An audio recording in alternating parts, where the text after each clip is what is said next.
Šodienas debatas par valdības ziņojumu, ja faktiski par valdības darbu, diezgan prognozējami būs divās krāsās – melnā un baltā. Mēs kā dzirdējām valdības vadītājas optimistisko ziņojumu, cik viss ir lieliski un kāda ir virzība uz saulēno tāli, ka viss notiek pēc plāna vai pat apsteidzot to. Vai viss šis ziņojums, kolēģi, valdības locekļi patiesi atspoguļo to, ko redz ne tikai opozīcija, ko redz sabiedrība? Vai šis ziņojums patiesi atspoguļo jūsu minēto uzlabojumu faktiski ikvienā jomā? Jūs pieminējāt veselības aprūpi, kādi mums ir sasniegumi. Bet ko cilvēki redz? Cilvēki redz, ka reģionu slimnīcām tiek samazināti līmeņi. Cilvēki redz, ka daudz kur tiek slēgts stacionārs. Diabēta pacienti protestē pie Saeimas, viņiem trūkst insulīna sūkņu. Rindas pie ārstiem ir garas, trūkst medikamenti. Vienlaikus mēs būvējam Austrumu slimnīcu, sadārdzinājums 100 miljoni. Vienlaikus mēs pamanām pēkšņi matemātikas kļūdas un izliekamies tās neredzam par 20 miljoniem.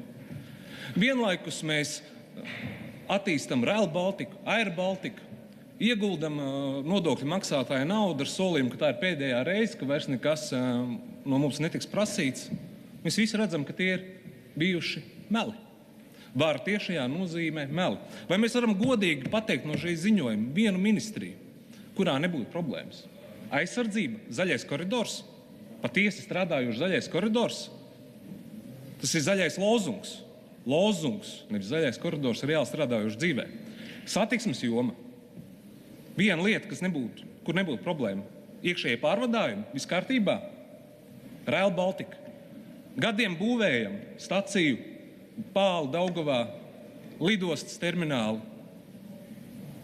Pirms pāris nedēļām ministrs prezidente, uz kā pamata tas viss tiek darīts, kur ir resursi.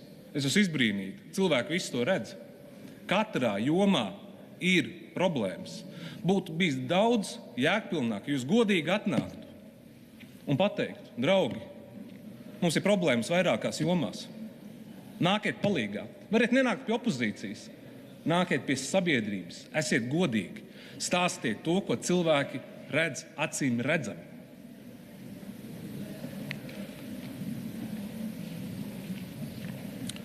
Jūs minat par birokrātiju, cik mēs esam veiksmīgi sākuši darbu birokrātijas mazināšanā. Jūs bieži pieminiet, kā jūs cīnaties pret vardarbību. Rīkojiet piketus.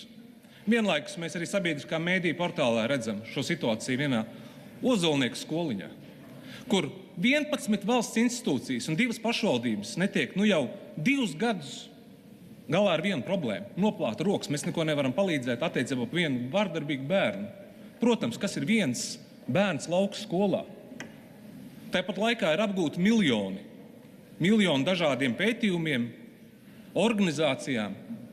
Tur mēs visu darām un visu savu resursu varam ielikt. Bet tas, kas tiešām cilvēkiem ir vajadzīgs, mēs viņiem nevaram palīdzēt. Kādēļ tā? Tādēļ, kolēģi, kad šis ir bijis īsts visatļautības uzrāviens, faktiski bezatbildības 4x4.